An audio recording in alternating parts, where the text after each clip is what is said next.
ಮೊದಲನೇದಾಗಿ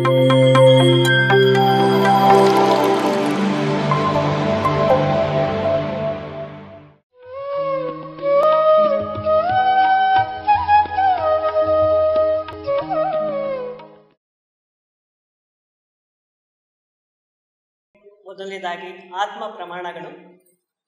ಇವತ್ತೊಂದು ದಿವಸ ಸೀನಿಯರ್ ಪಿರಮಿಡ್ ಮಾಸ್ಟರ್ ಆದಂತಹ ಕೃಷ್ಣಪ್ಪ ಮಾಸ್ಟರ್ ಇಲ್ಲಿಗೆ ಆಗಮಿಸಿದ್ದಾರೆ. ಹಾಗಾಗಿ ಮತ್ತೊಮ್ಮೆ ನಿಮ್ಮ ಜೋರಾದ ಚಪ್ಪಾಳೆಯ ಮೂಲಕ ಅವ್ರನ್ನ ಇಲ್ಲಿಗೆ ಸ್ವಾಗತಿಸೋಣ.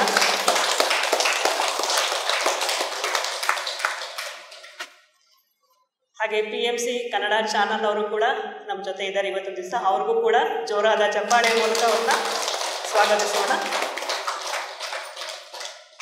ಮೊದಲನೇದಾಗಿ ಕೃಷ್ಣಪ್ಪ ಮಾಸ್ಟರ್ನವರ ಒಂದು ಕಿರು ಪರಿಚಯ ಮಾಡಿಕೊಡ್ತಾ ಇದ್ದೀನಿ. ಕೃಷ್ಣಪ್ಪ ಮಾಸ್ಟರ್ ಬಳ್ಳಾರಿಯಲ್ಲಿ ಪೊಲೀಸ್ ಸಬ್ ಇನ್ಸ್ಪೆಕ್ಟರ್ ಆಗಿ ಕಾರ್ಯನಿರ್ವಹಿಸಿದರು. 2012ರಲ್ಲಿ ಅವರು ಈ ಧ್ಯಾನ ಪ್ರಪಂಚಕ್ಕೆ ಕಾಲಿಡ್ತಾರೆ. 2014ರಲ್ಲಿ ಬಳ್ಳಾರಿಯಲ್ಲಿ ಸದಾನಂದ ಯೋಗಿ ಪಿರಮಿಡ್ ಧ್ಯಾನ ಕೇಂದ್ರವನ್ನು ಸ್ಥಾಪನೆ ಮಾಡ್ತಾರೆ ತಮ್ಮ ಸ್ನೇಹಿತರ ಜೊತೆಗೂಡಿ. ಅದಾದ ನಂತರ ತಮ್ಮ ಸ್ವಂತ ಊರಾದಂತಹ ರಾಮನಗರದಲ್ಲಿ ಪಿರಮಿಡ್ ಧ್ಯಾನ ಕೇಂದ್ರವನ್ನು ಸ್ಥಾಪನೆ ಮಾಡಿದ್ದಾರೆ.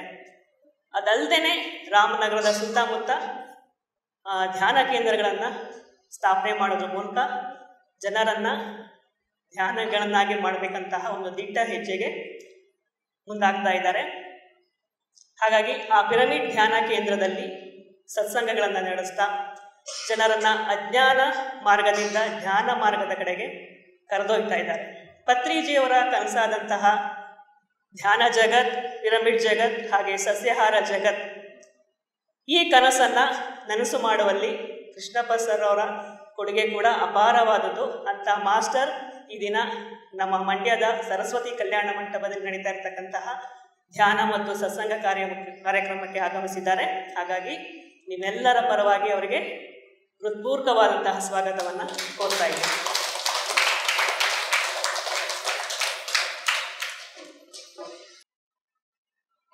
ಯಾವುದೇ ತರಗತಿ ಪ್ರಾರಂಭಕ್ಕೂ ಮೊದಲು ಸ್ವಲ್ಪ ಹೊತ್ತು ಧ್ಯಾನ ಮಾಡಿ ನಂತರ ತರಗತಿಯನ್ನು ಪ್ರಾರಂಭಿಸೋಣ. Okay madam. ಈಗ ಧ್ಯಾನ ಮಾಡೋಣ. ಸುಖ ಸ್ಥಿರ ಆಸನ ಅಂತೇಳಿ ಪತಂಜಲಿ ಮಹರ್ಷಿ ಹೇಳಿದ್ದಾರೆ. ಸುಖವಾಗಿರಿ, ಸ್ಥಿರವಾಗಿರಿ, ಹಾಯಾಗಿರಿ. ಕನ್ನಡಕ ಹಾಕಿರೋರು ತೆಗೆದುಬಿಡಿ. ನಿಮ್ಮ ಕಾಲುಗಳನ್ನು ಕ್ರಾಸ್ ಮಾಡ್ಕೊಳ್ಳಿ, ಒಂದರ ಮೇಲೆ ಒಂದು ಹಾಕ್ಕೊಳ್ಳಿ. ಕೈ ಬೆರಳುಗಳಲ್ಲಿ ಸೇರಿಸ್ಕೊಳ್ಳಿ. ನಿಧಾನವಾಗಿ ನಿಮ್ಮ ಎರಡು ಕಣ್ಣು ಮುಚ್ಕೊಳ್ಳಿ. ಸುಖವಾಗಿರಿ, ಸ್ಥಿರವಾಗಿರಿ, ಹಾಯಾಗಿರಿ. ರಿಲ್ಯಾಕ್ಸ್ ಮೂಡಲ್ಲಿ ನಿಂತ್ಕೊಳ್ಳಿ. ಪ್ರಪಂಚ ಮರ್ತೋಗಿ ನಾನು ಎಲ್ಲಿದ್ದೀನಿ, ಏನು ಮಾಡ್ತಾ ಇದ್ದೀನಿ, ಯಾವುದೇ ಆಲೋಚನೆ ಬೇಡ. ಯಾವುದೇ ಕಾರಣಕ್ಕೂ ಕಣ್ಣು ತೆಗಿಬೇಡಿ. ಸುಖ ಸ್ಥಿರ ಆಸನ.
ಮೊದಲನೇದಾಗಿ ನಾನು ಧ್ಯಾನಕ್ಕೆ ಏನಕ್ಕೆ ಬಂದೆ ಅಂತಕ್ಕಂಥದ್ದು.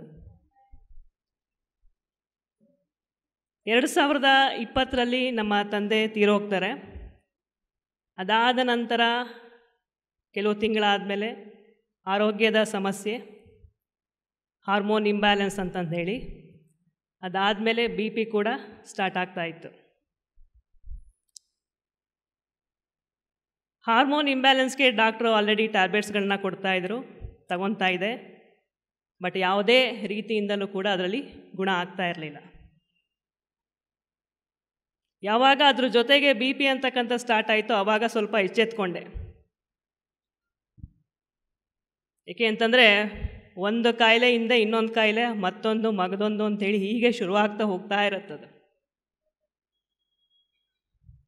ಹಾಗಿದ್ದಾಗ ಒಂದು ನಿರ್ಧಾರ ಮಾಡಿದೆ, ಟ್ಯಾಬ್ಲೆಟ್ ಇಲ್ಲದೇ ನಾನು ಜೀವನ ಮಾಡಬೇಕು.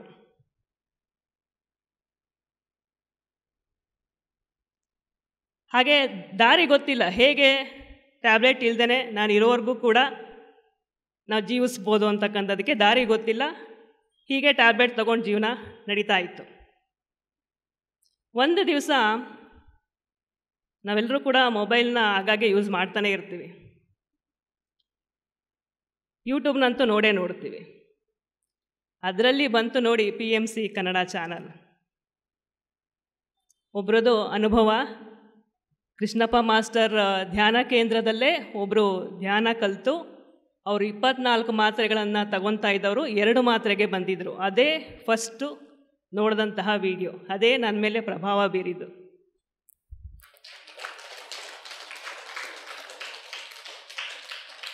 ಜೊತೆಗೆ ಅವರ ಜ್ಞಾನನೂ ಕೂಡ ಅಷ್ಟರ ಮಟ್ಟಿಗಿತ್ತು. ಒಬ್ಬ ಸಾಮಾನ್ಯ ವ್ಯಕ್ತಿ ಎಷ್ಟು ಜ್ಞಾನವನ್ನು ಪಡ್ಕೊಂಡು ಎಷ್ಟು ಚೆನ್ನಾಗಿ ಮಾತಾಡ್ತಾ ಇದ್ದಾರಲ್ಲ. ಜೊತೆಗೆ ತನ್ನ ಟ್ಯಾಬ್ಲೆಟ್ಗಳನ್ನ 24 ಮಾತ್ರೆ ತೊಗೊಂಡು 2 ಮಾತ್ರೆಗೆ ಹೆಂಗೆ ಇಳಿಸ್ಕೊಂಡ್ರಲ್ಲ ಅಂತಕ್ಕಂಥದ್ದು ನನಗೆ ಆಶ್ಚರ್ಯ ಉಂಟು ಮಾಡಿತು. ಅದರಲ್ಲಿ ಯಾವುದೇ ಅಪನಂಬಿಕೆ ನನಗೆ ಬರೋದಕ್ಕೆ ಸಾಧ್ಯನೇ ಆಗಲಿಲ್ಲ. ಏಕೆಂದರೆ ಅವ್ರ ಮಾತಲ್ಲಿ ಅಷ್ಟು ಭರವಸೆ ಇತ್ತು. ನಂಬಿಕೆನೇ ಮುಖ್ಯ. ಸರಿ ಅಂಥೇಳಿ ಇನ್ನೊಬ್ರದ್ದು ಒಂದು ವಿಡಿಯೋ ನೋಡಿದೆ. ಅದರಲ್ಲಿ ಪಿರಮಿಡ್ಗಳನ್ನು ಬಳಸ್ಕೊಂಡು ಹೇಗೆ ಆರೋಗ್ಯವಂತ ಆಗಿದ್ದಾರೆ ಅಂತಕ್ಕಂಥದ್ದು 2 ವಿಡಿಯೋ. ಅವತ್ತೇ ತೀರ್ಮಾನ ಮಾಡಿದೆ, ಒಂದೇನು ಅಂಥೇಳಿ ಇನ್ನೊಂದು ಪ್ರೇಮ್ನಾಥ್ ಸರ್ದು ಸೀನಿಯರ್ ಮಾಸ್ಟರ್ ಅವರು ಕೂಡ ಅವ್ರದ್ದು ಕೂಡ ಒಂದು ವಿಡಿಯೋದಲ್ಲಿ ಧ್ಯಾನ ಹೇಗೆ ಮಾಡಬೇಕು, ಈ ಆನಾಪಾನಸತಿ ಧ್ಯಾನವನ್ನು ಹೇಗೆ ಮಾಡಬೇಕು ಅಂಥೇಳಿ ಹೇಳಿದರು. ಅದನ್ನು ಮನೆಯಲ್ಲೇ ಒಂದು 10 ನಿಮಿಷ ನಾನು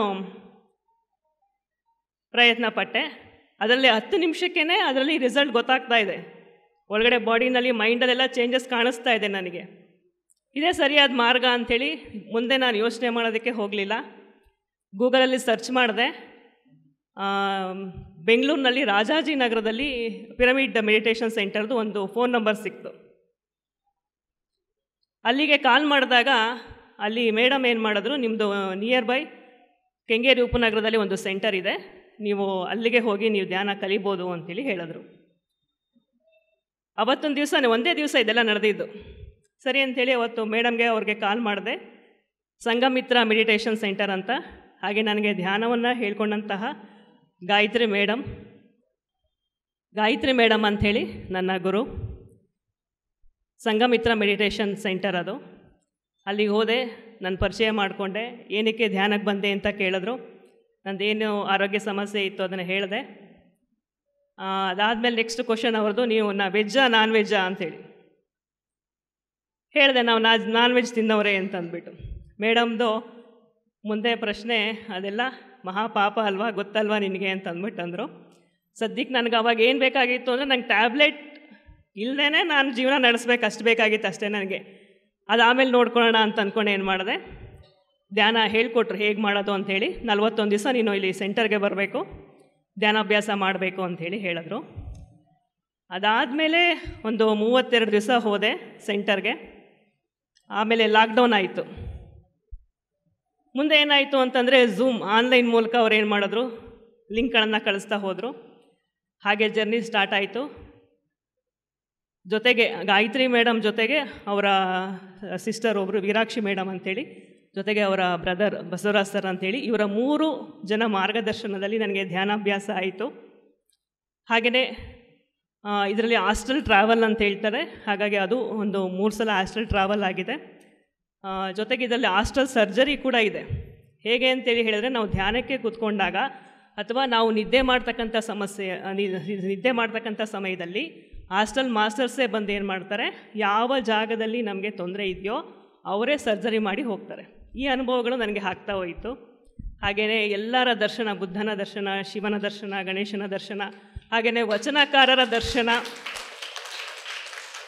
ಇದೆಲ್ಲವೂ ಕೂಡ ಆಗ್ತಾ ಹೋಯಿತು. ಹಾಗಾಗಿ ಈ ದಾರಿ ಬಿಡಬಾರ್ದು ಅಂಥೇಳಿ ಪಟ್ಟಾಗಿ ಕೂತ್ಕೊಂಡು ಅದನ್ನು ಮಾಡೋಕ್ಕೆ ಶುರು ಮಾಡಿದೆ. ಇನ್ನೊಂದೇನು ಅಂತೇಳಿ ಹೇಳಿದ್ರೆ, ಇಲ್ಲಿ ಮಂಡ್ಯದಿಂದ ಬೆಂಗಳೂರಿಗೆ ಹೋಗಿ 10 ವರ್ಷ ಆಗಿತ್ತು. ಅಲ್ಲೂ ಕೂಡ ಒಂದು ಹಠದ ಸಾಧನೆಯೇ. ಏಕೆ ಅಂತಂದರೆ, ಒಂದು ಸಾಮಾನ್ಯ ಕುಟುಂಬದಿಂದ ಬೆಂಗಳೂರಿನಲ್ಲಿ ಜೀವನ ಮಾಡೋದು ನನ್ನಂಥವಳಿಗೆ ಆ ಸಮಯಕ್ಕೆ ಕಷ್ಟನೇ ಆಗಿತ್ತು. ಅಲ್ಲೂ ಕೂಡ 10 ವರ್ಷ, ಅದು ಕೂಡ ಒಂದು ಇಂಟರ್ನ್ಯಾಷನಲ್ ಸ್ಕೂಲು. ಅಲ್ಲೂ ಕೂಡ ನಾನು 10 ವರ್ಷ ಕೆಲಸ ಮಾಡಿದ್ದು ಒಂದು ಸಾಧನೆ ಇತ್ತು. ಹಾಗಾಗಿ ಮೇಡಮ್ಮು ಅವ್ರ ಮನೆಗೆ ಹೋದಾಗ ಗಾಯತ್ರಿ ಮೇಡಮ್ ಒಂದು ಪ್ರಶ್ನೆ ಕೇಳಿದ್ರು. ನಾನು ಇದಕ್ಕಿದಂಗೆ ಏನಂತ ಹೇಳಿದೆ ಅಂತಂದರೆ, ನೋಡ್ಕೊಂಡು ಹೋಗೋಕ್ಕೆ ಬಂದೆ ಧ್ಯಾನನ ಅಂತಂದ್ಬಿಟ್ಟೆ. ಅದಕ್ಕೆ ಮೇಡಮ್ ಹೇಳಿದ್ರು, ಓ ನೀನು ನೋಡ್ಕೊಂಡು ಹೋಗೋಕ್ಕೆ ಬಂದ ಅಂತಂದ್ಬಿಟ್ಟು ಅಲ್ಲೇ ಒಂದು ಹಠ ಹುಡ್ತು. ಅದೇ ಮುಖಕ್ಕೆ ಹೊಡೆದಂಗೆ ಆಯ್ತು ನನಗೆ. ಹೇಳಿ ಕೇಳಿ ಮೊದಲೇ ಮಂಡ್ಯದಿಂದ ಹೋಗಿರ್ತಕ್ಕಂಥದ್ದು. ಹಾಗಿದ್ದಾಗ ಇಲ್ಲ ಇಲ್ಲಿ ಹಠ ಮಾಡಿಕೊಂಡೆ ನಾನು ಸಾಧನೆ ಮಾಡಿಕೊಂಡೆ ಇಲ್ಲಿಂದ ಹೋಗಬೇಕು ಅನ್ನೋ ಒಂದು ಛಲ ಇತ್ತು ಒಳಗಡೆ. ಹಾಗಾಗಿ ನಮಗೆ ನಮ್ಮ ಊರಲ್ಲಿದ್ದಾಗ ಇದ್ರ ಬೆಲೆ ಗೊತ್ತಿರಲಿಲ್ಲ, ಮಂಡ್ಯದ್ದು ಮಣ್ಣಿನ ಬೆಲೆ, ನೀರಿಂದು. ಬಟ್ ಆದರೆ ನಾವು ಬೆಂಗಳೂರಿನಲ್ಲಿ ಹೋದಾಗಲೇ ಆ ಮಂಡ್ಯ ನಮ್ಮನ್ನು ಎಷ್ಟು ಮಟ್ಟಿಗೆ ಬೆಳೆಸಿದೆ ಅಂತಕ್ಕಂಥದ್ದು ನನಗೆ ಅಲ್ಲಿ ಅರಿವಾಯಿತು. ಹಾಗಾಗಿ ಒಂದು ಹಂತಕ್ಕೆ ಬಂದಾಗ ಇದನ್ನು ನನ್ನಲ್ಲೇ ಇಟ್ಕೊಳ್ಬಾರ್ದು. ಯಾರೂ ಕೂಡ ನನಗಿದು ಹೊರಗಡೆ ಹೋಗಿ ಹೇಳ್ಕೊಡ್ಬೇಕು ಅಂದೆಲ್ಲ ಏನೂ ಹೇಳಲಿಲ್ಲ. ಹಾಗಾಗಿ ನಾನು ಮೊದಲು ಏನು ಮಾಡಬೇಕು ಅಂತಂದರೆ, ಮಂಡ್ಯದಲ್ಲಿ ಇದು ಪ್ರಚಾರ ಕಡಿಮೆ ಇದೆ, ಹಾಗಾಗಿ ಇದಕ್ಕೆ ಪ್ರಚಾರ ಮಾಡಲೇಬೇಕು. ನಮ್ಮ ನಾಡಿನ ಜನರು ಕೂಡ ಈ ದಾರಿಯನ್ನು ಹಿಡಿಬೇಕು ಅಂತ ಹೇಳ್ಬಿಟ್ಟು ಏನು ಮಾಡಿದ್ವಿ, ಮೇ ತಿಂಗಳಲ್ಲಿ ಕಳೆದ ವರ್ಷ ಬುದ್ಧ ಪೂರ್ಣಿಮೆ ದಿವಸ ಹುಣ್ಣಿಮೆ ಧ್ಯಾನವನ್ನು ಪ್ರಾರಂಭ ಮಾಡಿದ್ವಿ. ಮೇ ತಿಂಗಳಿಂದ ಇಲ್ಲಿವರೆಗೂ ಕೂಡ ಪ್ರತಿ ತಿಂಗಳಿಗೊಮ್ಮೆ ಹುಣ್ಣಿಮೆ ಧ್ಯಾನವನ್ನು ಮಾಡಿಸ್ತಾ ಇದ್ದೀವಿ. ಹಾಗಾಗಿ ಇನ್ನೊಂದು ಯೋಚನೆ ಬಂತು, ತಿಂಗಳಿಗೆ 1 ಸಲ ಆದರೆ ಈ ದಾರಿನೇ ಹಿಡಿಯೋದು ಅಷ್ಟು ಸುಲಭ ಇಲ್ಲ. ಹಾಗಾಗಿ ಒಂದು 21 ದಿವಸ ಧ್ಯಾನ ತರಗತಿಯನ್ನು ಮಾಡಿದ್ರೆ ಜನಕ್ಕೆ ಅದರದ್ದು ರುಚಿ ಗೊತ್ತಾಗತ್ತೆ ಅಂಥೇಳಿ ಏನು ಮಾಡಿದ್ವಿ, ಈಗ ಕಳೆದ ತಿಂಗಳಿಂದ 21 ದಿವಸಗಳ ತರಗತಿಯನ್ನು ಮಾಡ್ತಾ ಬಂದಿದ್ವಿ. ಇದಕ್ಕೆ ಮೊದಲನೇದಾಗಿ ನಮ್ಮ ಕುಟುಂಬದ ಸಹಕಾರ, ನನ್ನ ತಾಯಿ, ನನ್ನ ಅಣ್ಣಂದಿರು, ಅತ್ತಿಗೆದಿರು ಇದ್ರ ಹಿಂದೆ ಇದ್ದಾರೆ. ನಾನು ಒಬ್ಳದ ಇಲ್ಲ ಇಲ್ಲಿ ಶ್ರಮ. ಜೊತೆಗೆ ನನ್ನ ಸ್ನೇಹಿತರು ಇದ್ದಾರೆ ಇಲ್ಲಿ, ರೇಖಾ, ಅನು, ಸತ್ಯ, ಸವಿತಾ. ನಿಜವಾಗ್ಲೂ ನಿಂತ್ಕೊಳ್ಬೇಕು ಅವರೆಲ್ಲರೂ ಕೂಡ. ನಿಂತ್ಕೊಳ್ಳಿ ಮೇಲೆ.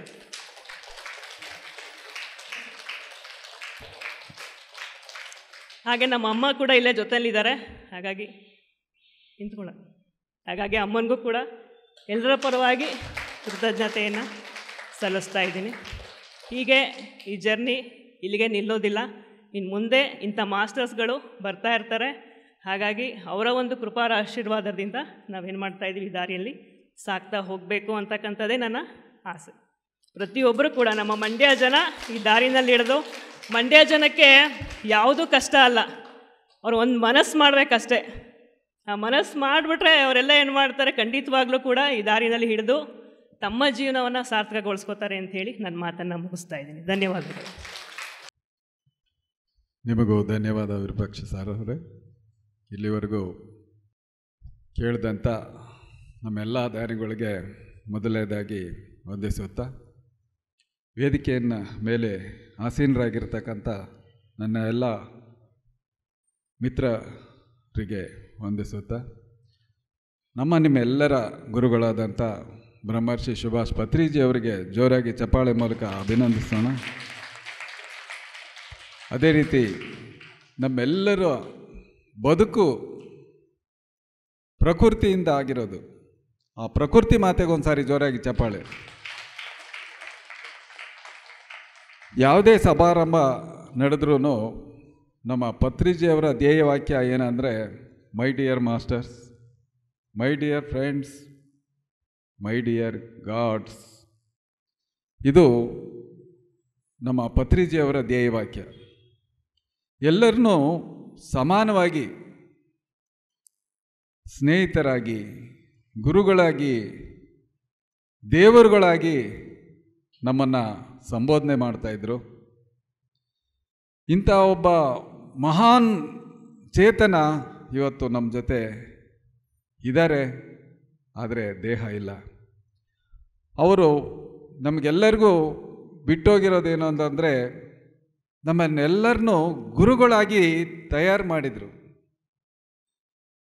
ಬೇರೆ ಯಾವುದೇ ಸಂಸ್ಥೆಯಲ್ಲಿ ಹೋದರೆ ಗುರು ಶಿಷ್ಯರ ಆಂತರ್ಯವಿರುತ್ತೆ, ಆದರೆ ನಮ್ಮ PSSMನಲ್ಲಿ ಇದು ಇಲ್ಲ.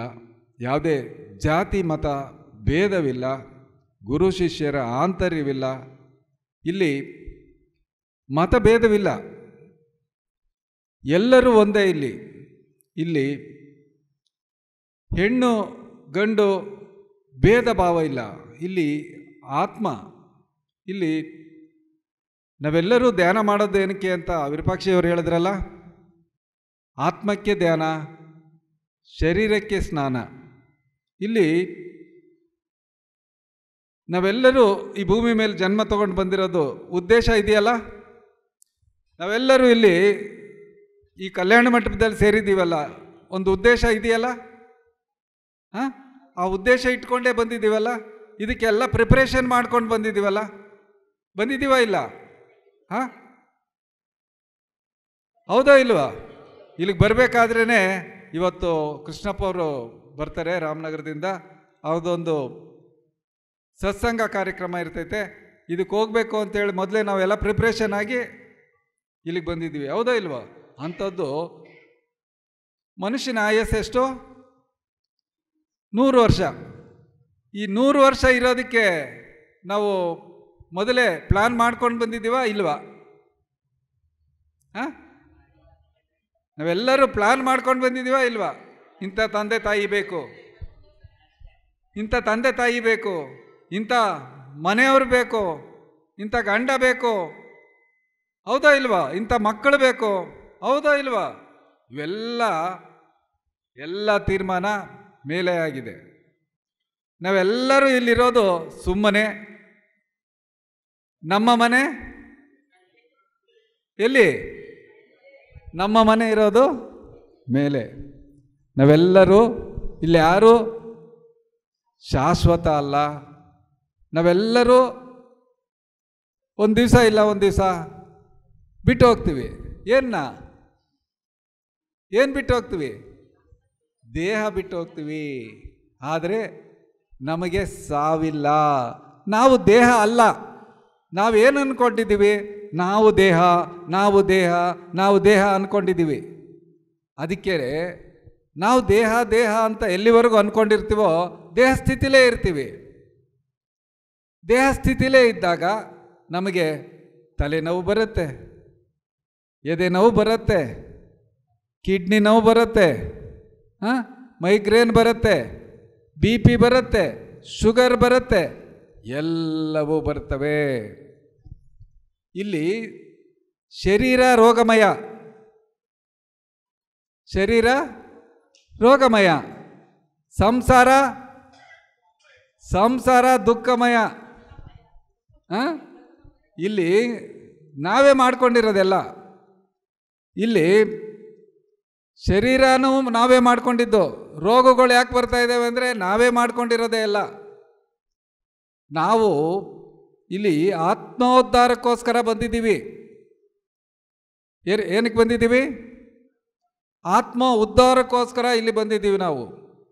ಇಲ್ಲಿ ಆತ್ಮಕ್ಕೆ ಎಷ್ಟು ಶಕ್ತಿ ಇದೆ ಅಂತಂದರೆ, ಲೋಕನೇ ಸೃಷ್ಟಿ ಮಾಡೋವಂಥ ಶಕ್ತಿ ಆತ್ಮಕ್ಕಿದೆ, ಈ ದೇಹದಲ್ಲಿದೆ. ಎಲ್ಲರ ಶರೀರದಲ್ಲೂ ಆತ್ಮ ಇದೆ. ಆತ್ಮ ಇರೋವರೆಗೂ ಮಾತಾಡ್ತೀವಿ, ನೋಡ್ತೀವಿ, ಏನೆಲ್ಲ ಮಾಡ್ತೀವಿ. ಹೌದಾ? ಆತ್ಮ ಒಂದೇ ಒಂದು ಸೆಕೆಂಡ್ ಹೊರಗಡೆ ಬಂತು ಅಂತಂದರೆ ಮಾತಾಡ್ತೀವಾ? ಮಾತಾಡೋಕ್ಕೆ ಸಾಧ್ಯನಾ? ಇಲ್ಲ. ಆತ್ಮ ಇರೋವರೆಗೂ ಈ ಶರೀರ ಶಿವ ಅಂತಾರೆ. ಈ ಶರೀರನ ಶಿವ ಅಂತಾರೆ, ಹೆಸರಿಡಿದು ಕರೀತಾರೆ, ಎಲ್ಲನೂ ಕರೀತಾರೆ. ಒಂದೇ ಒಂದು ನಿಮಿಷ ಆತ್ಮ ಈ ಶರೀರದಿಂದ ಹೊರಗಡೆ ಹೋಗಿದೆ ಅಂತಂದರೆ ಏನಂತಾರೆ? ಶವ ಅಂತಾರೆ, ಬಾಡಿ ಅಂತಾರೆ. ಹೌದಾ? ಬಾಡಿ ಇನ್ನೂ ಬಂದಿಲ್ಲ ಅಂತಾರೆ. ಹೌದಾ? ಅದಕ್ಕೆ ನಾವೆಲ್ಲರೂ ಆತ್ಮಸ್ಥಿತಿಗೆ, ಆತ್ಮೋದ್ಧಾರಕ್ಕೋಸ್ಕರ ನಾವೇನು ಬಂದಿದ್ದೀವಿ, ನಮ್ಮ ಮೂಲ ಸತ್ಯಲೋಕ, ನಾವು ಈ ಭೂಲೋಕಕ್ಕೆ ಬಂದಿದ್ದೀವಿ. ಇಲ್ಲಿ ನಾವೆಲ್ಲರೂ, ಸ್ವಾಮೀಜಿಯವರು ಹೇಳಿದ್ರು, ಯಾತ್ರಿಕನೇ ಕೈ ಮುಗಿದು ಒಳಗೆ ಬಾ ಅಂತಂದ್ರು. ಹೌದಾ? ನಾವೆಲ್ಲರೂ ಆ ಯಾತ್ರಿಕರೇ. ಇಲ್ಲಿ ಕೈ ಮುಗಿದು ಒಳಗೆ ಬಾ ಅಂತಂದರೆ, ಕೈ ಯಾರಿಗೆ ಮುಗಿಯೋಕ್ಕೆ ಕೈಯೋದು? ನಮಗೆ ನಾವೇ ಕೈ ಮುಗಿಯೋದು. ಈ ನಮಸ್ಕಾರದ ಅರ್ಥ ಗೊತ್ತಿದೆಯಾ? ಇದು ಜೀವಾತ್ಮ, ಇದು ಪರಮಾತ್ಮ. ಜೀವಾತ್ಮ ಪರಮಾತ್ಮ ಸೇರೋದೇ ನಮಸ್ಕಾರ. ಇಲ್ಲಿ ನೀನು ಬೇರೆ ಅಲ್ಲ, ನಾನು ಬೇರೆ ಅಲ್ಲ ಅಂತ ಗೌರವಪೂರ್ವಕವಾಗಿ ಹೇಳೋದೇ ನಮಸ್ಕಾರ. ಇದು ನಮ್ಮ ಸಂಸ್ಕೃತಿ. ಹೌದಾ ಇಲ್ವಾ? ಇವತ್ತು ಪತ್ರಿಜಿಯವರು ನಮ್ಮನ್ನೆಲ್ಲರನ್ನೂ ಸಮಾನವಾಗಿ, ಎಲ್ಲರೂ ಆರೋಗ್ಯವಾಗಿ, ಸರ್ವೋ ಜನೋ ಸುಖಿನೋ ಭವಂತು, ಸಮಸ್ತ ಲೋಕೋ ಸುಖಿನೋ ಭವಂತು ಅನ್ನೋದರ ಮೂಲ ಮಂತ್ರವನ್ನು ಇವತ್ತು ನಮ್ಮೆಲ್ಲರಿಗೂ ತಿಳಿಪಡಿಸಬೇಕು. ನಮ್ಮೆಲ್ಲರನ್ನೂ ಆನಾಪಾನಸತಿ ಧ್ಯಾನದ ಮುಖಾಂತರ ನಮ್ಮೆಲ್ಲರನ್ನೂ ದೇವರುಗಳಾಗಿ ಭಗವಂತನನ್ನು ಸೇರಬೇಕು ಅನ್ನೋ ದೃಷ್ಟಿಯಿಂದ ಇವತ್ತು ಎಲ್ಲರಿಗೂ ಮೋಕ್ಷ ಅನ್ನೋದು ಬೇಕಲ್ಲ, ಆ ಮೋಕ್ಷ ಮಾರ್ಗನೇ ನಾವೆಲ್ಲರೂ ಹುಡುಕ್ತಾ ಇರೋದು. ಹೌದಾ? ಮೋಕ್ಷ ಮಾರ್ಗ ಸುಮ್ಮನೆ ಸಿಗ್ತೈತಾ? ಸೂಪರ್ ಸ್ಪೆಷಾಲಿಟಿ ಹಾಸ್ಪಿಟ್ಲಲ್ಲಿ ಸಿಗತ್ತಾ? ಸೂಪರ್ ಸ್ಪೆಷಾಲಿಟಿ ಹಾಸ್ಪಿಟ್ಲಲ್ಲಿ ಸಿಗತ್ತಾ? ಇವತ್ತೆಲ್ಲ ಸಿಗತ್ತೆ, ಚೆಕ್ ಮಾಡ್ತಾರೆ, ಆದರೆ ಏನೂ ಕಾಯಿಲೆ ಇಲ್ಲ ಅಂತಾರೆ. ಮತ್ತು ಏನಕ್ಕೆ ಹೋಗಿರ್ತೀವಿ ನಾವು? ಏನೋ ತೊಂದರೆ ಇರೋದ್ರಿಂದನೇ ಹೋಗಿರ್ತೀವಲ್ಲ. ಇವತ್ತು ನಾವೆಲ್ಲರೂ ಆನಂದವಾಗಿ ಜೀವಿಸಬೇಕು ಅಂತಂದರೆ ಪತ್ರಿಜಿಯವರ ಧ್ಯಾನ ಮಾರ್ಗ ಆನಾಪಾನಸತಿ ಧ್ಯಾನ. ಇವತ್ತೇ ಹೊಸದಾಗಿ ಯಾರು ಬಂದಿದ್ದೀರಾ? ಆನಾಪಾನಸತಿ ಧ್ಯಾನ ಇವತ್ತೇನು ಬಂದಿದ್ದೀರಾ? ಇವತ್ತೇ ಹೊಸದಾಗಿ ಯಾರು ಬಂದಿದ್ದೀರಾ? ಕೈ ಎತ್ತಿ. ಇವತ್ತೇ? Good, very good. ಈ ಧ್ಯಾನ ಯಾರು ವಯಸ್ಸು ಎಷ್ಟಿದೆಯೋ ಅಷ್ಟು ನಿಮಿಷ ಒಂದು ಸಿಟ್ಟಿಂಗು ಮಾಡಬೇಕು. 10 ವರ್ಷದವರು 10 ನಿಮಿಷ, 20 ವರ್ಷದವರು 20 ನಿಮಿಷ, 30 ವರ್ಷದವ್ರು 30 ನಿಮಿಷ, 50 ವರ್ಷದವರು 50 ನಿಮಿಷ, 60 ವರ್ಷದವ್ರು 1 ಗಂಟೆ ಧ್ಯಾನ ಮಾಡಬೇಕು. ಪ್ರತಿನಿತ್ಯ ಮಾಡಬೇಕು ಇದನ್ನು. ನೀವೆಲ್ಲರೂ ಈಗೇನು ಧ್ಯಾನ ಮಾಡ್ತಾಯಿದ್ದೀರಾ? ಪ್ರತಿನಿತ್ಯ ಮಾಡ್ತಾಯಿದ್ದೀರಾ? ಪ್ರತಿನಿತ್ಯ ಎಲ್ಲೇ ಇದ್ದರೂ ಮಾಡ್ಬೋದು. ಓ, ವೆರಿ ಗುಡ್. ಎಲ್ಲೇ ಇದ್ದರೂ ಮಾಡ್ಬೋದು, ಯಾವಾಗ ಬೇಕಾದರೂ ಮಾಡ್ಬೋದು ಈ ಧ್ಯಾನ. ಇಂಥ ಸರಳವಾದಂಥ ಸುಲಭವಾದಂಥ ಮಾರ್ಗನ ನಮ್ಮ ಗುರುಗಳು ನಮಗೆಲ್ಲರಿಗೂ ಪರಿಚಯಿಸಿದ್ದಾರೆ. ಅದಕ್ಕೆ ಯಾವುದೇ ಫೀಸ್ ಇಲ್ಲ, ಯಾವುದೇ ಶುಲ್ಕ ಇದೆಯಾ? ಸದಸ್ಯತ್ವ ಇದೆಯಾ? ಯಾವುದೂ ಇಲ್ಲ.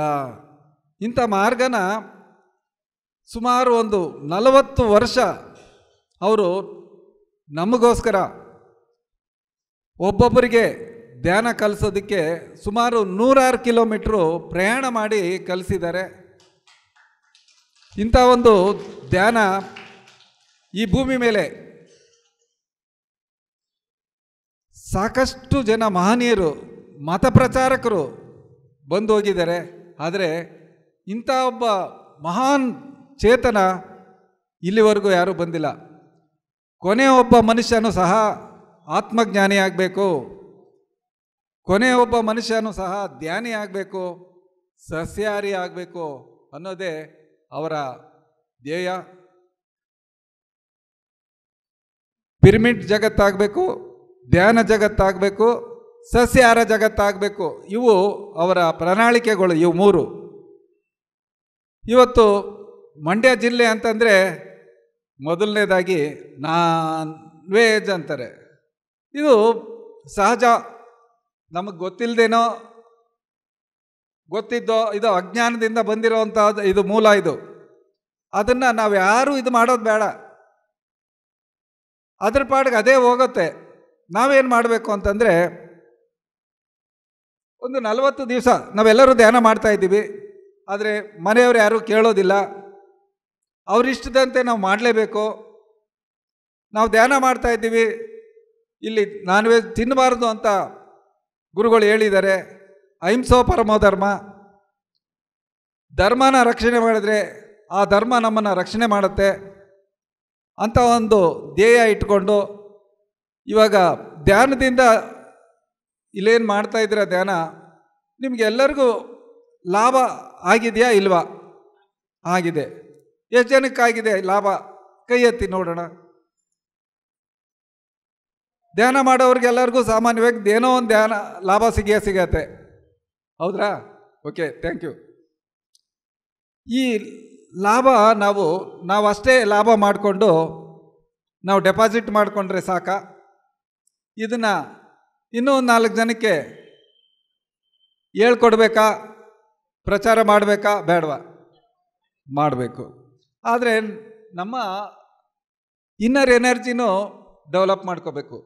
ನಾವು ಈಗ ಹೇಳಬೇಕು ಅಂತಂದರೆ ಇನ್ನೂ ಹೆಚ್ಚಿನ ಎನರ್ಜಿ ಬೇಕು, ಹೆಚ್ಚಿನ ಧ್ಯಾನ ಮಾಡಬೇಕು. ಆಮೇಲೆ ಇವತ್ತೇನು ಮನೆಯಲ್ಲಿ ಒಳ್ಳೆ ಭಾನುವಾರ ನಾನ್ ವೆಜ್ ಊಟ ಅಡುಗೆ ಮಾಡಲೇಬೇಕು, ಅಡುಗೆ ಮಾಡಿದ ಮೇಲೆ ಅವ್ರಿಗೆಲ್ಲರಿಗೂ ಬಡಿಸ್ಲೇಬೇಕು. ಇದು ಸಹಜವಾಗಿ ನಡೀತಾ ಇರ್ತಕ್ಕಂಥ ಇದು. ಅವರು ಅಜ್ಞಾನದಲ್ಲಿದ್ದಾರೆ, ಅವ್ರಿಗೆ ನಾವು ಕೋಪ್ರೇಟ್ ಮಾಡಿದ್ರೆ ಅವ್ರು ನಮಗೆ ಕೋಪ್ರೇಟ್ ಮಾಡ್ತಾರೆ ಧ್ಯಾನ ಮಾಡೋದಕ್ಕೆ. ಇಲ್ಲ ಅಂತಂದರೆ ನಾವು ಧ್ಯಾನನೇ ಮಾಡಬೇಡ ನೀವು ಅಂತ ಹೇಳ್ತಾರೆ. ಹೌದಾ ಇಲ್ವಾ? ಹೌದಾ ಇಲ್ವಾ? ಹೌದಾ? ಅದಕ್ಕೆ ನಾವೇನು ಮಾಡಬೇಕು ಅಂತಂದರೆ, ಒಂದು 40 ದಿವಸ ಯಾವುದೇ ಕಾರಣಕ್ಕೂ ಮಾಡಿಕೊಡಿ ಅವರಿಗೆ. ಈಗ ಶ್ರಾವಣ ಬರುತ್ತೆ, ಕಾರ್ತಿಕ್ ಮಾಸ ಬರುತ್ತೆ, ಹೌದಾ? ಆಮೇಲೆ ಇನ್ನೊಂದು ತಿಂಗಳು ಬರ್ತೈತೆ, ಯಾವುದು? ಧನುರ್ಮಾಸ. ಈ 3 ತಿಂಗಳಲ್ಲಿ ನಾವು ಮನೆಗೆ ತರೋದಿಲ್ಲ, ಹೌದಲ್ಲ? ಹೌದಾ ಇಲ್ವಾ? ಆವಾಗ ನಾವು ಅವ್ರಿಗೆ ಧ್ಯಾನ ಸ್ವಲ್ಪ ಹೇಳ್ಕೊಡ್ಬೇಕು, ನಾವು ಹೆಚ್ಚು ಧ್ಯಾನ ಮಾಡ್ಕೋಬೇಕು. ಇಂಥ ಒಂದು ಇದನ್ನು ಉಪಯೋಗಿಸ್ಕೊಂಡು ಅವ್ರಿಗೂ ಸ್ವಲ್ಪ ಅದೇ ಒಂದು ಟೈಮು ಅವ್ರಿಗೆ ಹೇಳ್ಕೊಡ್ಬೇಕು. ಸ್ವಲ್ಪ ಕುಂತ್ಕೊಳ್ಳಿ, ಏನು ಮಾಡಬೇಡಿ, ಕಣ್ಣು ಮುಚ್ಕೊಂಡು ಕುಂತ್ಕೊಳ್ರಿ. ಇಷ್ಟನ್ನೇ ಹೇಳಿ ಕುಂಡ್ರಿಸೋದು ಅಭ್ಯಾಸ ಮಾಡಿ. ನಿಮ್ಮ ಎನರ್ಜಿ ಲೆವೆಲ್ನ ನೀವು ಇನ್ಕ್ರೀಸ್ ಮಾಡ್ಕೊಳ್ಳಿ. ಇವತ್ತು ಧ್ಯಾನ ಎಲ್ಲರಿಗೂ ಗೊತ್ತಿದೆ, ಆದರೆ ಈ ಮಾಂಸಾಹಾರಿಗಳಿಗೆ ಕುಂತ್ಕೊಳ್ಳೋಕ್ಕಾಗೋದಿಲ್ಲ. ಯಾರಾದರೂ ಮಾಂಸಾಹಾರಿಗಳು ಇದ್ದರೆ ಒಂದು 40 ದಿವಸ ಬಿಟ್ಟು ನೋಡಿ. ಇವತ್ತು ಉದಾಹರಣೆ ಹೇಳಬೇಕು ಅಂತಂದರೆ, ರಾಮನು ಮಹಾನ್ ಭಕ್ತ, ರಾವಣನು ಮಹಾನ್ ಭಕ್ತ, ಹೌದಾ? ಇಲ್ಲಿ ರಾಮ ಪಾಸಾದ್ನ, ರಾವಣ ಪಾಸಾದ್ನ, ಹೌದಲ್ವಾ? ರಾಮ ಇವತ್ತು ನಾವು ದೇವರು ಅಂತ ಪೂಜೆ ಮಾಡ್ತಾ ಇದ್ದೀವಿ, ಆದರೆ ರಾವಣನ ಪೂಜೆ ಮಾಡ್ತೀವ? ಇಲ್ಲ. ಯಾಕೆ ಮಾಡೋದಿಲ್ಲ? ಒಪ್ಪೋದಿಲ್ಲ ಮನಸ್ಸು, ಹೌದಾ ಇಲ್ವೋ? ಅವನು ಒಬ್ಬ ರಾಕ್ಷಸ, ಅವನಿಗೆ 10 ತಲೆ ಇದ್ವು. ಏನೇ ಇದ್ರೂ ಅವನು ಶಿವನ ಏನು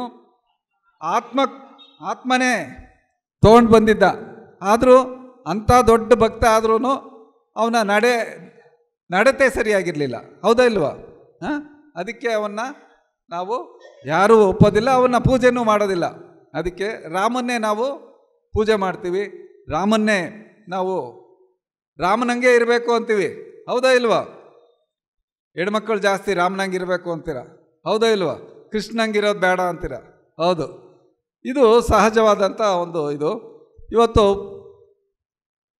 ನಮ್ಮ ಗುರುಗಳು ಎಂಥ ಒಂದು ಇದನ್ನು ಸುಲಭವಾದಂಥ ಸರಳವಾದಂಥ ಮಾರ್ಗ ನಮಗೆಲ್ಲರಿಗೂ ಕಲಿಸ್ಕೊಟ್ಟೋಗಿದ್ದಾರೆ.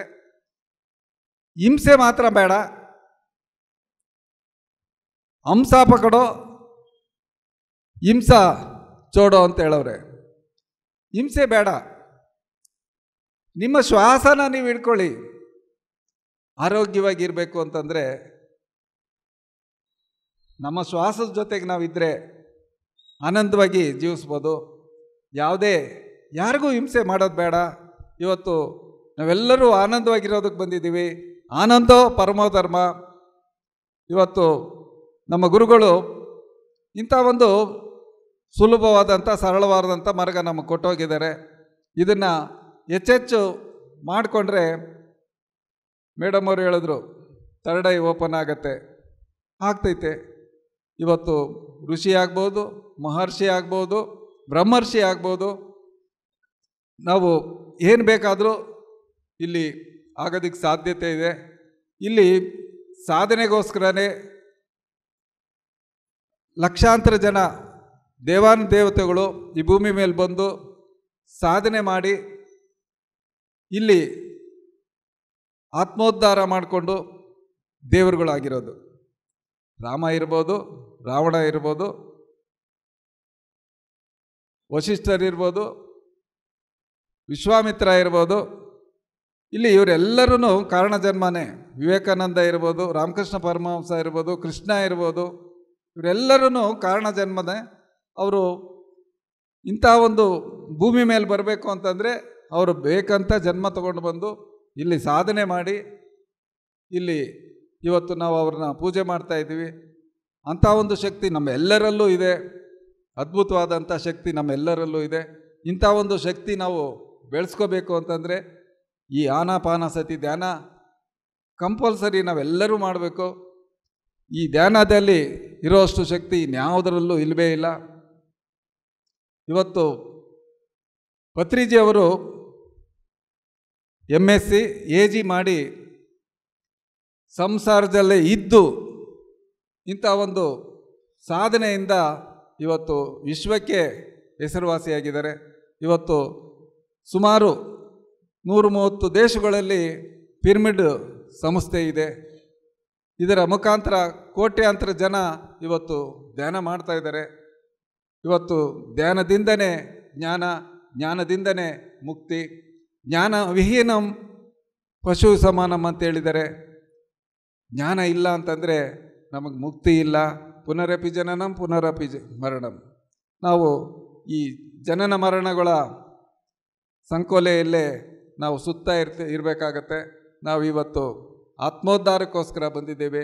ಆತ್ಮೋದ್ಧಾರ ಬೇಕು ಅಂತಂದರೆ ನಾವೆಲ್ಲರೂ ಈ ಸಾಧನೆಯಲ್ಲಿ ನಮ್ಮನ್ನು ನಾವು ತೊಡಗಿಸ್ಕೊಂಡು ನಮ್ಮ ಇಡೀ ಜನ್ಮನ ಕೊನೆ ಮಾಡ್ಕೋಬೇಕು ಅಂತಂದರೆ ನಾವು ಪ್ರಚಾರ ಹೆಚ್ಚು ಮಾಡಿಕೊಂಡು ಹೆಚ್ಚೆಚ್ಚು ನಾವು ಸಾಧನೆಯಿಂದ ಮುಕ್ತಿ ಪಡೆದು ಜ್ಞಾನವಂತರಾದರೆ ಮಾತ್ರ ನಾವು ಇನ್ನೊಬ್ರಿಗೆ ಹೇಳಬೇಕು ಅಂತಂದ್ರೂ ಜ್ಞಾನ ಬೇಕಲ್ಲ. ಅದಕ್ಕೆ ಇವತ್ತು ನಾವೆಲ್ಲರೂ ಪ್ರತಿಯೊಬ್ಬರು ಒಂದು ದಿವಸಕ್ಕೆ ಒಬ್ರಿಗಾದರೂ ಧ್ಯಾನ ಹೇಳ್ಕೊಡ್ಬೋದಲ್ಲ. ಅವಕಾಶ ಪಾಂಪ್ಲೆಟ್ಸ್ ಇದೆ. PMC ಚಾನಲಿಂದ ಇವತ್ತು ಎಲ್ಲರೂ PMC ಚಾನಲ್ ಮುಖಾಂತರ, ಯೂಟ್ಯೂಬ್ ಮುಖಾಂತರ ಪ್ರಚಾರ ಆಗ್ತಾ ಇದೆ. ಇವತ್ತು ಎಲ್ಲರೂ ಯೂಟ್ಯೂಬ್ನ ಉಪಯೋಗಿಸ್ಕೊಳ್ಳಿ. ಹೆಚ್ಚೆಚ್ಚು ಸೀರಿಯಲ್ ಮುಂದೆ ಕುಂತ್ಕೊಳ್ಳೋ ಬದಲು ಅನುಭವ ಜ್ಞಾನಗಳು ಧ್ಯಾನಗಳಿಂದ ಬರ್ತಾ ಇದೆ. ಅದನ್ನು ವೀಕ್ಷಿಸಿ ಹೆಚ್ಚೆಚ್ಚು ನಿಮ್ಮ ಜ್ಞಾನನ ಬೆಳೆಸ್ಕೊಳ್ಳಿ. ಜ್ಞಾನ ಇಲ್ಲ ಅಂತಂದರೆ ಈ ಜನ್ಮ ಸಾರ್ಥಕ ಆಗೋದಿಲ್ಲ. ಜನ್ಮ ಸಾರ್ಥಕ ಆಗಬೇಕು ಅಂತಂದರೆ ಜ್ಞಾನವಂತರಾಗಲೇಬೇಕು, ಎನ್ಲೈಟೆಡ್ ಆಗಲೇಬೇಕು. ಎನ್ಲೈಟೆಡ್ ಇಲ್ಲ ಅಂತಂದರೆ ಜನ್ಮ ಸಾರ್ಥಕ ಇಲ್ಲ, ಮತ್ತೆ ಜನ್ಮ ತೊಗೊಂಡು ಬರಬೇಕಾಗ್ತೈತೆ. ಶರೀರ ಮೊದಲೇ ಹೇಳಿದೆ, ಶರೀರ ರೋಗಮಯ. ಕರ್ಮಾನುಸಾರ ಈ ಶರೀರ ತೊಗೊಂಡು ಬಂದಿದ್ದೀವಿ. ಈ ಕರ್ಮಗಳು ಕಳ್ಕೋಬೇಕು ಅಂತಂದರೆ ಈ ಧ್ಯಾನ ಮಾಡಲೇಬೇಕು. ಪೂರ್ವಜನ್ಮ ಕೃತಂ ಪಾಪಂ ವ್ಯಾಧಿ ರೂಪೇಣೆ ಪೀಡಿತೆ ಅಂತ ರೋಗಗಳು ಪೂರ್ವಜನ್ಮದ ಕರ್ಮದ ಫಲನೂ ರೋಗಗಳು ಬರ್ತವೆ. ಅದನ್ನೆಲ್ಲ ಕಳ್ಕೋಬೇಕು ಅಂತಾರೆ. ಅಂದರೆ ಜ್ಞಾನಾಗ್ನಿ ದಗ್ಧ ಕರ್ಮಾಣಂ ಅಂತ ಭಗವದ್ಗೀತೆಯಲ್ಲೇ ಇದೆ. ಜ್ಞಾನಾಗ್ನಿ ದಗ್ಧ ಕರ್ಮಾಣಂ ಅಂತ. ಜ್ಞಾನವಂತರಾದರೆ ಎಲ್ಲ ಕರ್ಮಗಳು ದಗ್ಧ ಆಗ್ತವೆ, ಸುಟ್ಟು ಹೋಗ್ತವೆ. ಅದಕ್ಕೆ ಹೆಚ್ಚೆಚ್ಚು ಧ್ಯಾನವಂತರಾಗಿ, ಹೆಚ್ಚೆಚ್ಚು ಧ್ಯಾನಿಗಳಾಗಿ ಹೆಚ್ಚೆಚ್ಚು ನಾವು ಈ ಜನ್ಮನ ಸಾರ್ಥಕ ಮಾಡಿಕೊಳ್ಳೋಣ ಅಂತ ಹೇಳ್ತಾ, ಇಂಥ ಒಂದು ಅವಕಾಶ ಕೊಟ್ಟಂಥ ತಮ್ಮೆಲ್ಲರಿಗೂ ವಂದಿಸ್ತಾ, ಮೊದಲನೇದಾಗಿ ಸವಿತಾ ಮೇಡಮ್ ಅವರಿಗೆ, ನನ್ನೆಲ್ಲ ಮಿತ್ರರಿಗೆ ವಂದಿಸ್ತಾ ನನ್ನ ಮಾತಿಗೆ ವಿರಾಮ ಹೇಳ್ತೇನೆ. Thank you. ಮಂಡ್ಯ ಅಂದರೆ ಇಂಡಿಯಾದಲ್ಲೇ ಗೊತ್ತು. ಹಾಗೆ ಮಂಡ್ಯ ಅಂದರೆ ಪವಿತ್ರವಾದ ಮಣ್ಣು. ಇದು ಕಾವೇರಿ ನದಿ ಹೇಗೆ ಒಂದು ಶ್ರೇಷ್ಠ ಒಂದು ಇದೆಯೋ ಹಾಗೆ ಈ ಮಣ್ಣು ಕೂಡ ಹಾಗೆ. ಇಲ್ಲಿರೋ ಜನಗಳು ಕೂಡ ಒಂದು ಆತ್ಮ ಸ್ವರೂಪಗಳಲ್ಲಿ, ದೇವರ ಸ್ವರೂಪಗಳಲ್ಲಿ ನೀವು ಎಲ್ಲ ಇದ್ದೀರ. ಅದಕ್ಕೆ ಶೋಭಾ ಮೇಡಮ್ ಹೇಳಿದ್ರು, ಧ್ಯಾನದಿಂದ ಎಷ್ಟು ಒಂದು ಪರಿಹಾರ ಸಿಕ್ತು ಅವರಿಗೆ. ಕೋವಿಡ್ ಟೈಮಲ್ಲಿ ಸಾರ್ ನೋಡಬೇಕು ಅಂತಂದರೆ ಅಲ್ಲಿ ಯಾರು ಬಿಡಲಿಲ್ಲ. ಅವರು ಪಟ್ಟಿದಂಥ ನೋವು ಇಮಿಡಿಯೇಟ್ಲಿ ಪತ್ರಿ ಸಾರಿಗೆ ಗೊತ್ತಾಯಿತು. ಇಮಿಡಿಯೇಟ್ಲಿ ಅವ್ರಿಗೆ ಫೋನ್ ಮಾಡಿ ಕರೆ ಕಳಿಸ್ರು. ಏಕೆಂದರೆ ನಮಗೇನು ನೋವಾಗಿರುತ್ತೆ ಗುರೂಜಿಗೆ ಗೊತ್ತಾಗುತ್ತೆ. ಅದು ನಮಗೇನು ಪ್ರಾಬ್ಲಮ್ ಇದೆ ಗುರೂಜಿಗೆ ಗೊತ್ತಾಗುತ್ತೆ. ನೀವು ಎಷ್ಟು ಕಷ್ಟದಲ್ಲಿದ್ದೀರ, ದುಃಖದಲ್ಲಿದ್ದೀರ, ಎಲ್ಲ ನಮ್ಮ ಗುರೂಜಿಗೆ ಗೊತ್ತಾಗ್ತಾ ಇದೆ. ಅದಕ್ಕೆ ಪ್ರತಿಯೊಬ್ಬರು ನೀವು ಆರೋಗ್ಯವಾಗಿರಬೇಕಾದ್ರೆ, ಆನಂದವಾಗಿರಬೇಕಾದ್ರೆ, ಮನೆ ಬೃಂದಾವನ ಆಗಬೇಕಾದ್ರೆ ನಿಮ್ಮ ಮನಸ್ಸು ಫಸ್ಟು ಧ್ಯಾನ ಮಾಡಬೇಕು. ನಿಮ್ಮ ಮನಸ್ಸು ಫಸ್ಟು ಧ್ಯಾನ ಮಾಡಿದರೆ ಮಾತ್ರ ಮನಸ್ಸು ಚೆನ್ನಾಗಿರುತ್ತೆ, ಮನೆ ಚೆನ್ನಾಗಿರುತ್ತೆ, ಅದೇ ಮನೆ ಬೃಂದಾವನ ಆಗುತ್ತೆ. ನಿಮ್ಮ ಮನಸ್ಸು ಧ್ಯಾನ ಮಾಡಿಲ್ಲ ಅಂದರೆ ಮನೆಯಲ್ಲಿ ಏನು ಮಾಡಿದ್ರೂ ಅಲ್ಲಿ ಶಾಂತಿ ಸಿಗಲ್ಲ. ಹೋಮ ಮಾಡ್ತೀರ ಶಾಂತಿಗೋಸ್ಕರ, ದೇವಸ್ಥಾನಕ್ಕೆ ಹೋಗ್ತೀವಿ ಶಾಂತಿಗೋಸ್ಕರ. ಮನುಷ್ಯ ಶಾಂತಿ ಇಲ್ಲ, ಅಲ್ಲಿ ಮಾಡಿದ ಶಾಂತಿ ನಿಮ್ಗೆ ಹೆಂಗೆ ತಲುಪುತ್ತೆ? ನಿಮಗೆ ಅಷ್ಟು ದುಡ್ಡು ಖರ್ಚು ಮಾಡಿ ಹೋಮ ಅವನೆಲ್ಲ ಮಾಡ್ತಿರಲ್ಲ, ಶಾಂತಿ ಎಲ್ಲಿ ಸಿಗುತ್ತೆ? ಫಸ್ಟು ನಮ್ಮಲ್ಲಿ ನಮಗೆ ಶಾಂತಿ ಬರಬೇಕು. ನಾವು ಕಷ್ಟದಲ್ಲಿದ್ದಾಗ, ದುಃಖದಲ್ಲಿದ್ದಾಗ ಅವೆಲ್ಲ ಹೋಮ ಮಾಡಿದ್ರೆ ವ್ಯರ್ಥನೇ. ಅದಕ್ಕೆ ನೀವೆಲ್ಲರೂ ಧ್ಯಾನ ಮಾಡಬೇಕು. ನಿಮ್ಮ ಕಷ್ಟ ನಿವಾರಣೆ ಆಗಬೇಕಾದ್ರೆ ಧ್ಯಾನ ಮಾಡಬೇಕು. ನಿಮ್ಮ ನೋವು ನಿವಾರಣೆ ಆಗಬೇಕಾದ್ರೆ ಧ್ಯಾನ ಮಾಡಬೇಕು. ನಿಮ್ಮ ಮನೆ ಆನಂದವಾಗಿರಬೇಕಾದ್ರೆ ಧ್ಯಾನ ಮಾಡಬೇಕು. ನಿಮ್ಮ ಮಕ್ಕಳಿಗೆ ಈಗಲೇ ಹೇಳಿಕೊಡಿ. ನಿಮ್ಗೆ ಇಷ್ಟು ವರ್ಷ ಆದಮೇಲೆ ಧ್ಯಾನ ಸಿಕ್ಕಿದೆ, ಈ ಮಕ್ಕಳಿಗೆ ಈಗಲೇ ಹೇಳಿಕೊಟ್ರೆ ಮುಂದಿನ ಭವಿಷ್ಯ ತುಂಬ ಚೆನ್ನಾಗಿರುತ್ತೆ. ಯಾರು ಮನೆಯಲ್ಲಿ ರೋಗಿಯಾಗಿರಬಾರ್ದು, ಎಲ್ಲರೂ ಆರೋಗ್ಯವಾಗಿರಬೇಕು. ಅದಕ್ಕೆ ಧ್ಯಾನ ಮಾಡಬೇಕು. ನೀವೆಲ್ಲರೂ ದುಡ್ದಿದ್ದೆಲ್ಲ ಹಾಸ್ಪಿಟ್ಲಿಗೆ ಕೊಡಬೇಡಿ. ದುಡಿದಿರೋದು ಒಂದು PMC ಕನ್ನಡ ಚಾನಲ್ ಕೊಡಿ. ಒಂದು ಚಾನಲ್ ರನ್ ಆಗುತ್ತೆ. ಎಲ್ಲರೂ PMC ಕನ್ನಡ ಚಾನಲ್ ಯಾರ್ಯಾರು ನೋಡಿದ್ದೀರಾ? ಕೈ ಎತ್ತಿ ನೋಡೋಣ. ನೀವೆಲ್ಲ PMC ಕನ್ನಡ ಚಾನಲ್ ನೋಡ್ಕೊಂಡು ಬಂದಿರಾ? ಜಯಂತಿ ಮೇಡಮ್, ನೀವು PMC ನೋಡ್ಕೊಂಡ ಬಂದಿರಲ್ವಾ? ಹಾಂ. ಯಾರು ವಿಡಿಯೋ ನೋಡಿದ್ದಾರೆ, ಕೃಷ್ಣಪ್ಪ ಸಾರ್ದಾಗಲಿ, ರೂಪಾ ವೆಂಕಟೇಶ್ ಅವ್ರದ್ದಾಗಲಿ, ಸಂಧ್ಯಾ ವೆಂಕಟೇಶ್ ಅವರಲ್ಲಿ, PMC ಕನ್ನಡ ಚಾನಲ್ ನಿಮ್ಮ ಮೊಬೈಲಲ್ಲಿ ಅಲ್ಲೇನು ಲೋಗೋ ಕಾಣ್ತಾ ಇದೆ, ನಿಮಗೊಂದು ಪಾಂಪ್ಲೆಟ್ ಕೂಡ ಕೊಟ್ಟಿದ್ದೀವಿ. ನಿಮ್ಮ ಮೊಬೈಲಲ್ಲಿ ಯೂಟ್ಯೂಬ್ಗೆ ಹೋಗ್ಬಿಟ್ಟು PMC ಕನ್ನಡ ಅಂತಂದು ನಿಮ್ಗೆ ಯಾರಿಗಾದ್ರು ಗೊತ್ತಾಗಲಿಲ್ಲ ಅಂತಂದರೆ ಪ್ರತಿಯೊಂದು ವಿಡಿಯೋ ನಿಮಗೆ ಬರುತ್ತೆ. ನಿಮಗೇನಾದರೂ ದುಃಖ ಆಯಿತು ಅಂದರೆ PMC ಕನ್ನಡ ಚಾನಲ್ ನೋಡಿ. ನಿಮಗೇನಾದರೂ ತಲೆನೋವು ಬಂತು ಅಂತಂದರೆ PMC ಕನ್ನಡ ಚಾನಲ್ ನೋಡಿ. ನಿಮಗೇನು ಅನಾರೋಗ್ಯ ಸಮಸ್ಯೆ ಇದೆ ಅಂದರೆ ಸುಮ್ಮನೆ ಲಕ್ಷಣವಾಗಿ 1 ಗಂಟೆ ಕೂತ್ಕೊಂಡು PMC ಕನ್ನಡ ಚಾನಲ್ ನೋಡಿ. ಯಾವ ಡಾಕ್ಟ್ರ್ ಹತ್ರ ಹೋಗೋದು ಬೇಕಾಗಿಲ್ಲ. ಆ ವಿಡಿಯೋ ನೋಡಿದ್ರೆ ನಿಮ್ಮಲ್ಲಿರ್ತಕ್ಕಂಥ ಒಂದು ಅನಾರೋಗ್ಯ ಸಮಸ್ಯೆ ಪರಿಹಾರ ಸಿಗುತ್ತೆ. ನಿಮ್ಮಲ್ಲೇ ಇದೆ ಅದು ಪರಿಹಾರ ಮಾಡಿಕೊಳ್ಳೋ ಒಂದು ಸಾಮರ್ಥ್ಯತೆ. ಆ ಸಾಮರ್ಥ್ಯತೆ ಏನು ಅಂತಂದರೆ ಶ್ವಾಸದ ಮೇಲೆ ಧ್ಯಾಸ ಇಡಬೇಕು. ಪ್ರತಿ ಕ್ಷಣಕ್ಕೂ ನಮ್ಮನ್ನು ಇದೇ ಕಾಪಾಡುತ್ತೆ. ಇಲ್ಲಿ ಬಂದು ದೇವರು ನಿಂತ್ಕೊಂಡ್ರೆ ನಮ್ಮನ್ನು ಕಾಪಾಡಲ್ಲ, ನಮ್ಮ ಉಸಿರು ಮಾತ್ರ ನಮ್ಮನ್ನೆಲ್ಲ ಕಾಪಾಡುತ್ತೆ. ಅದ್ಭುತವಾಗಿರ್ತಕ್ಕಂಥ ಒಂದು ಧ್ಯಾನವೆಂದರೆ ಬೇರೆ ಏನಿಲ್ಲ. ಧ್ಯಾನವೆಂದರೆ ಶ್ವಾಸದ ಮೇಲೆ ಗಮನ ಅಷ್ಟೇ. ನಿಮ್ಮ ಉಸಿರಾಟದ ಮೇಲೆ ನಿಮ್ಮ ಗಮನ ಇರಬೇಕು. ನಮ್ಮ ಶರೀರಕ್ಕೆ ಸ್ನಾನ ಎಷ್ಟು ಮುಖ್ಯ ಇದೆಯೋ, ನಮ್ಮ ಒಳಗಡೆ ಇರತಕ್ಕಂಥ ಆತ್ಮಕ್ಕೆ ಧ್ಯಾನ ಅಷ್ಟೇ ಮುಖ್ಯ. ಶರೀರಕ್ಕೆ 3 ಸರಿ ಊಟ ಕೇಳ್ತಾ ಇದೆ, ಬೆಳಿಗ್ಗೆ ಟಿಫನು, ಮಧ್ಯಾಹ್ನ ಊಟ, ರಾತ್ರಿ ಊಟ. ಹೌದಾ? ಇದೇ ಶರೀರದಲ್ಲಿ ಒಂದು ಆತ್ಮ ಇದೆಯಲ್ಲ, ಅದಕ್ಕೆ ಊಟ ಏನಂತ ಕೊಡ್ಬೇಕು? ನಾವು ಯಾರಾದರೂ ಕೊಟ್ಟಿದ್ದೀರಾ? ಯಾರಾದರೂ ಗಮನಿಸಿದ್ರ? ಯಾವುದರಿಂದ ಬದುಕಿದ್ರಿ ನೀವು? ನಿಮ್ಮನ್ನು ಬದುಕಿಸೋರ್ದು ಯಾರು? ನಿಮ್ಮನ್ನ ಬದುಕಿಸಿರೋದು ಇಲ್ಲಿ ಆಡ್ತಾ ಇದ್ದಲ್ಲ, ಉಸಿರಾಟ ಮಾತ್ರ ನಿಮ್ಮನ್ನು ಬದುಕಿಸಿರೋದು. ಧ್ಯಾನವೆಂದರೆ ಉಸಿರಿ ಮೇಲೆ ಗಮನ. ನಿಮ್ಮ ಜೊತೆ ನೀವು ಕೂತ್ಕೊಳ್ಬೇಕು. ನಿಮ್ಗೆ ಎಷ್ಟು ವಯಸ್ಸಿದೆ ಅಷ್ಟೇ ನಿಮಿಷ, 3 ಗಂಟೆ, ಬೆಳಿಗ್ಗೆ 1 ಗಂಟೆ, ಮಧ್ಯಾಹ್ನ 1 ಗಂಟೆ, ರಾತ್ರಿ 1 ಗಂಟೆ ಕೂತ್ಕೊಳ್ಳಿ. ಇಲ್ಲ 2 ಗಂಟೆ ಮಾಡಿ. ಉಳಿದಿರೋ ಟೈಮಲ್ಲೇ ನಿಮ್ಮನ್ನು ಅದೇ ಕಾಪಾಡುತ್ತೆ. ಡಾಕ್ಟ್ರು ನಿಮ್ಮನ್ನು ಕಾಪಾಡಲ್ಲ. ಐಸಿಯುನಲ್ಲಿ ಹೋಗ್ಬಿಟ್ಟು ಪ್ರಾಣ ಬಿಡೋದು ಬೇಡ. ಶ್ವಾಸದ ಮೇಲೆ ಧ್ಯಾಸ ಇಟ್ಟು ಹ್ಯಾಪಿಯಾಗಿ ಪ್ರಾಣ ಬಿಡಬೇಕು ನಾವು. ಅದಕ್ಕೆ ಎಲ್ಲ ವಿಡಿಯೋಗಳು PMC ಕನ್ನಡ ಚಾನಲಲ್ಲಿ ಬರುತ್ತೆ. PMC ಕನ್ನಡ ಚಾನಲ್ ಮಕ್ಕಳಿಗೆ ಕೂಡ ತೋರಿಸಿ.